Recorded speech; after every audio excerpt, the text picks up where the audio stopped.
जय भीम दोस्तों, जय भीम। हिस्ट्री रिसर्च सेंटर में आपका स्वागत है।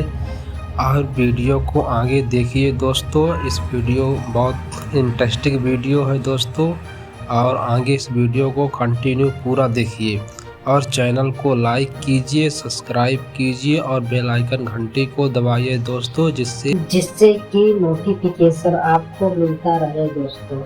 जनवरी को भारत में रिपब्लिक डे मनाया जाता है, यानी उस दिन हमारा कॉन्स्टिट्यूशन लागू हुआ था। संविधान देश की वो किताब है जो समाज के आखिरी तबके पर खड़े व्यक्ति को भी अधिकार देती है कि उसके साथ हर क्षेत्र में समानता का बर्ताव हो।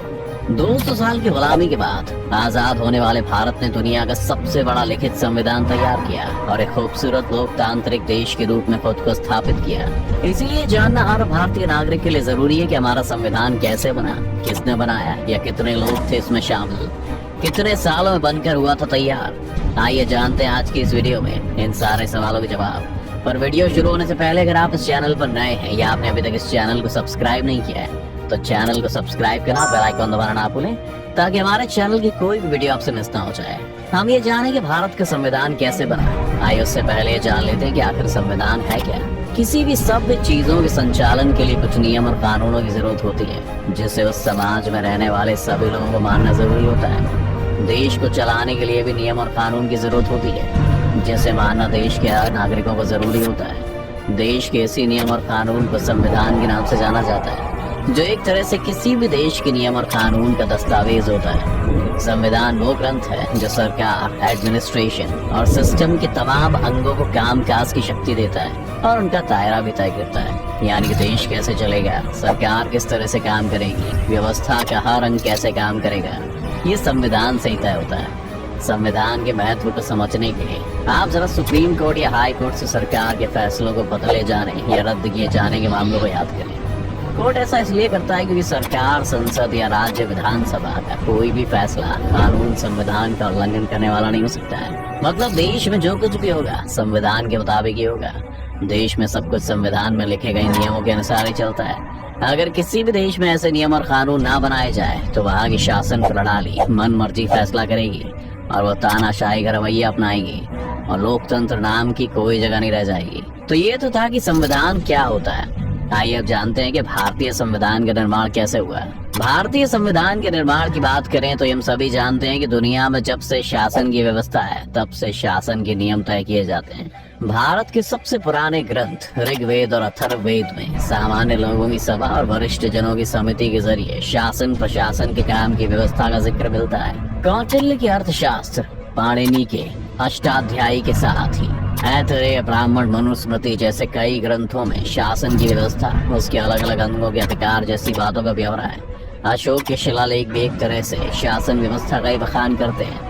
मतलब ये कि भारत के इतिहास में कोई पहली बार नहीं था जब यहाँ संविधान बनने वाला हो। आजादी के आंदोलन के दौरान ज्यादातर बड़े स्वतंत्रता सेनानी कानून के जानकार थे और उन्होंने महसूस किया कि भारत में शासन व्यवस्था के लिए नियम बनाने की जरूरत है। इसलिए वो चाहते थे कि शासन व्यवस्था के नियम तय करने के लिए भारत के लोगों की एक संविधान सभा का गठन हो। लेकिन अंग्रेज सरकार इसके लिए सहमत नहीं थी।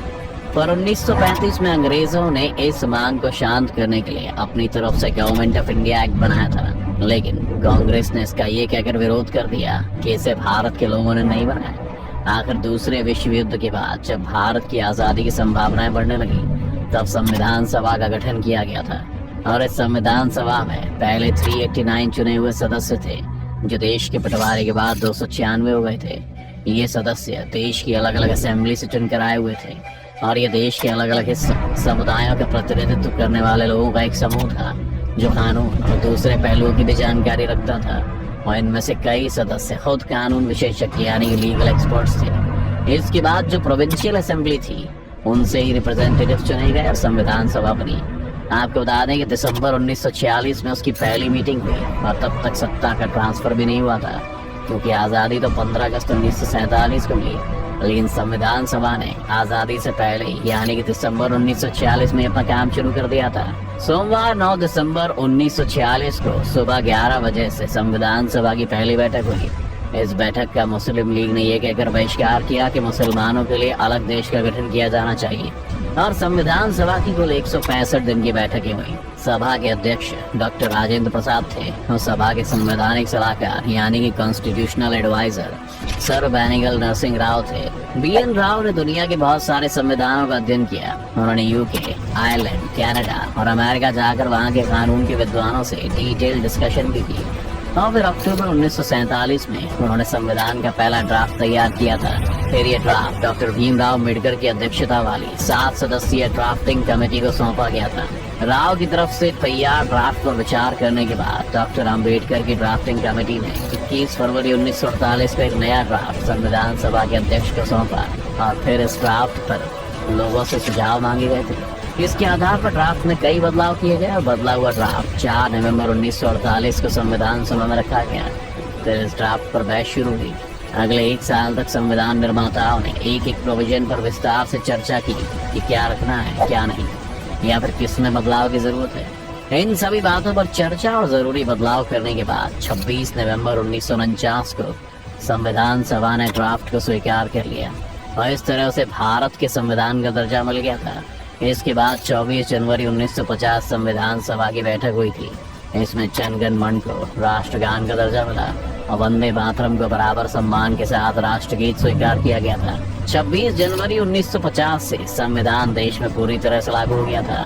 BN राव ने लगभग 60 देशों के संविधान का अध्ययन किया था और डॉक्टर अम्बेडकर के साथ संविधान सभा के कई और सदस्यों को भी दूसरे देशों की शासन व्यवस्था की अच्छी जानकारी थी, जिसका मकसद ये था कि अलग अलग देशों की व्यवस्था के ऐसे हिस्सों को संविधान में जगह देना जो भारत के लिए सही लगे, जैसे कि राष्ट्रपति को कॉन्स्टिट्यूशनल हेड और सेना का सर्वोच्च कमांडर बनाना। ये अमेरिका से लिया गया था।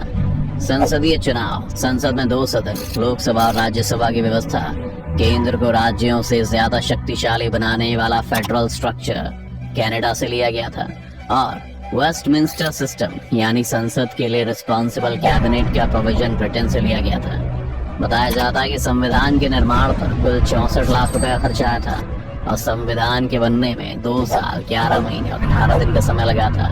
भारतीय संविधान दुनिया में किसी भी संप्रभु देश का सबसे लंबा लिखित संविधान है। अपने वर्तमान रूप में इसमें एक प्रस्तावना, 22 भाग, 448 अनुच्छेद और 12 अनुसूचियां हैं। साल 2015 में भारतीय प्रधानमंत्री नरेंद्र मोदी ने मुंबई में डॉक्टर भीमराव अम्बेडकर की 125वीं जयंती के मौके पर उनकी स्मारक की नींव रखते हुए 26 नवंबर को संविधान दिवस के रूप में मनाए जाने का ऐलान किया था। 19 नवंबर 2015 को भारत सरकार की ओर से एकाधिकार तौर पर भी इसका ऐलान कर दिया गया और साल 2015 में देश ने पहली बार संविधान दिवस मनाया था। तब से लेकर अब तक लगातार हर साल 26 नवंबर को संविधान दिवस के रूप में मनाया जा रहा है। आपको बता दें कि भारत का संविधान दुनिया का सबसे बड़ा लिखित संविधान है। सबसे खास बात यह है कि इस पूरे संविधान को ना तो टाइप किया गया, ना ही प्रिंट किया गया, बल्कि इसे हाथों से लिखा गया है और इसको लिखा है बिहारी नारायण रायजादा ने। रायजादा का पेशा ही सुलेख यानी कैलीग्राफी का था। उन्होंने 6 महीने में 254 पेन होल्डर का इस्तेमाल करके भारत का संविधान लिखा था। रायजादा ने संविधान लिखने का कोई भी मेहनताना यानी पैसा नहीं लिया था, बल्कि उन्होंने बदले में संविधान के हर पेज पर अपना नाम लिखा था और सबसे आखिरी पेज पर अपने नाम के साथ अपने दादा का नाम लिखा था। संविधान का हर पेज रायदादा ने लिखा था और हर पेज की सजावट और चित्र बनाने का काम आचार्य नंदलाल बोस ने किया था। संविधान की ओरिजिनल कॉपी अब तक भारत के संसद में मौजूद लाइब्रेरी में सुरक्षित रखी हुई है। जिस संविधान पर इतनी मेहनत की गई, आइए जानते हैं कि क्यों है वो जरूरी। भारत जैसे लोकतांत्रिक देश में संविधान का काफी ज्यादा महत्व है। लोकतंत्र में सरकार की एक्टिविटीज में डायरेक्ट और इनडायरेक्ट रूप से नागरिक अपना पार्टिसिपेशन सुनिश्चित करते हैं। ये ऐसी सरकार होती है जिसमें सरकार की शक्ति क्लियरली डिफाइन रहती है। लोकतांत्रिक सरकार में नागरिकों के अधिकार का भी क्लियर डिस्क्रिप्शन दिया जाता है और सरकार तथा नागरिकों की एक्टिविटीज की लिमिट्स किसी तरह डिटरमिन की जाए, ये संविधान के द्वारा निश्चित किया जाता है। इस प्रकार हम देखते हैं कि संविधान एक डॉक्यूमेंट्री मात्र नहीं है, बल्कि फंक्शनल इंस्टीट्यूशंस की जरूरतों, एक्सपेक्टेशंस और इच्छाओं के साथ निरंतर विकसित होता रहता है। संविधान सरकार के हर एक अंग के कामों, साथ ही उनके स्ट्रक्चर और शक्तियों को स्टैब्लिश करता है। ये विधायी, कार्यपालिका और न्यायपालिका की संरचना की रूपरेखा तैयार करता है और ऐसे इंस्टीट्यूशंस बनाए जा सकते हैं जो स्वतंत्र और निष्पक्ष चुनाव, सरकार में पारदर्शिता और ऐसी दूसरी चीजों की गारंटी दे। ये सत्ता में बैठे लोगों और उनकी प्रक्रियाओं के चुनाव या महाभियोग की भी अनुमति देता है। तो दोस्तों, आज की वीडियो में बस इतना ही। उम्मीद है आपको आज की इस वीडियो से काफी कुछ सीखने को मिला होगा। अगर आपको वीडियो पसंद आई हो तो वीडियो को लाइक करें और अगर आप इस चैनल पर नए हैं तो जाने से पहले इसे सब्सक्राइब करना भी ना भूलें।